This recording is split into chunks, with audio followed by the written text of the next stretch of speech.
Habatus Renungan Harian Anak.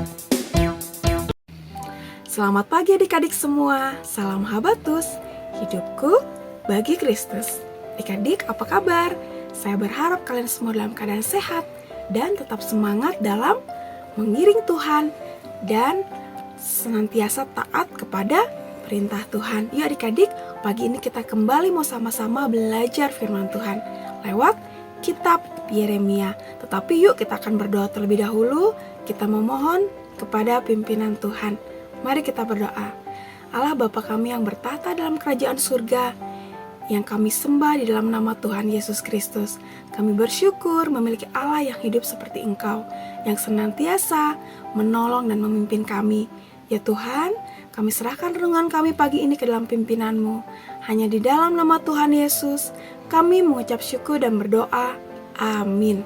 Adik-adik, kita akan baca dari kitab Yeremia pasal 6 ayat 27 sampai ayat 30. Di sini dengan judul perikop Yeremia menjadi penguji umat. Aku telah mengangkat engkau di antara umatku sebagai penguji, sebagai pengawas. Engkau harus mengamati dan menguji tingkah laku mereka. Mereka semua pemberontak sejati, berjalan kian kemari sebagai pefitnah. Mereka seperti tembaga dan besi, semuanya berlaku busuk.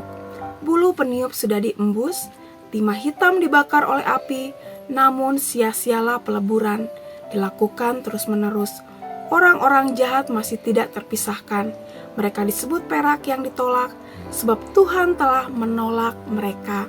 Nah adik-adik, di sini kita tahu bagaimana bangsa Israel banyak sekali melakukan kejahatan-kejahatan. Mereka tidak percaya, mereka tidak menghiraukan apa yang Tuhan katakan lewat nabi-nabi sebelum Nabi Yeremia.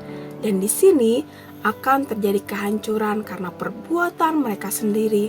Mereka berlaku jahat, mereka tidak menghiraukan suara Tuhan, sehingga di ayat 27 dan sampai 30 ini Tuhan menugaskan Nabi Yeremia untuk sebagai menjadi saksi, untuk mengungkapkan kejahatan-kejahatan mereka, sehingga Tuhan adalah Tuhan yang adil, yang menghukum secara adil karena perbuatan-perbuatan bangsa Israel sendiri.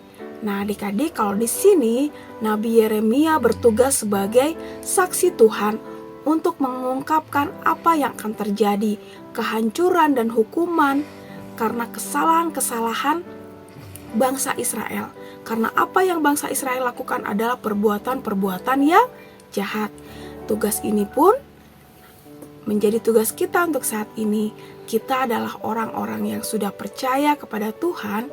Kita pun bertugas untuk menjadi saksinya Tuhan. Tapi di sini menjadi saksi di tengah orang-orang yang belum mengenal Tuhan. Mari adik-adik, tugas ini pun menjadi tugas kita bersama. Bagaimana begitu besar kasih Allah akan dunia ini, sehingga Ia telah mengaruniakan anak yang tunggal, supaya setiap orang yang percaya kepadanya tidak binasa, melainkan beroleh hidup yang kekal. Lewat kematian Tuhan Yesus Kristus di kayu salib yang menebus dosa-dosa kita, yang bangkit pada hari ketiga dan naik ke surga untuk menyediakan tempat bagi orang-orang yang percaya. Nah, itulah yang menjadi tugas kita saat ini. Seperti tugas Nabi Yeremia, kita pun mendapat tugas yang sangat penting. Nah, adik-adik, mau kan menjadi saksi Kristus? Itu adalah tugas saya dan kalian semua. Yuk adik-adik, kita pun harus mau mengambil tugas ini. Kita harus siap mengambil tugas ini. Mari kita menjadi saksi-saksinya Kristus untuk memberitakan betapa besar kasih-Nya kepada orang-orang yang berdosa tetapi mau bertobat, mau percaya kepada Tuhan Yesus Kristus. Karena Tuhan Yesus Kristus adalah satu-satunya Sang Penyelamat hidup. Nah adik-adik, mungkin ada saudara kita atau teman kita yang belum percaya. Yuk kita mau menjadi saksinya Tuhan lewat berdoa bagi mereka, kita menceritakan Injil kepada mereka.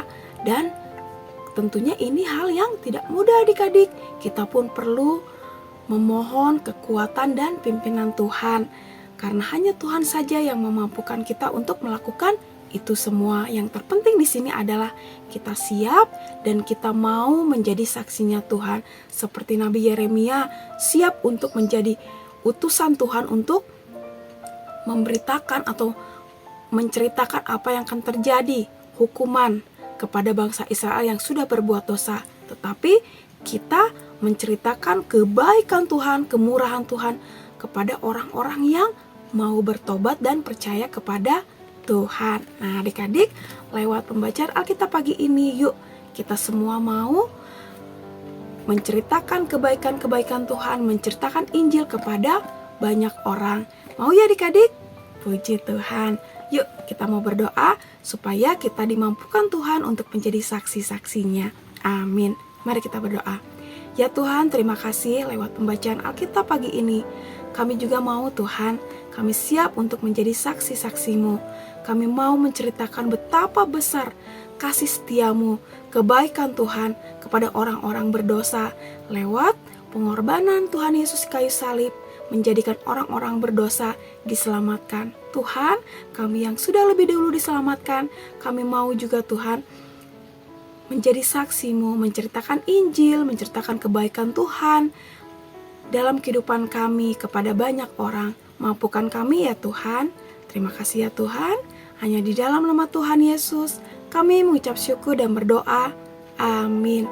Sampai jumpa adik-adik di renungan Habatus selanjutnya. Tuhan Yesus memberkati. Habatus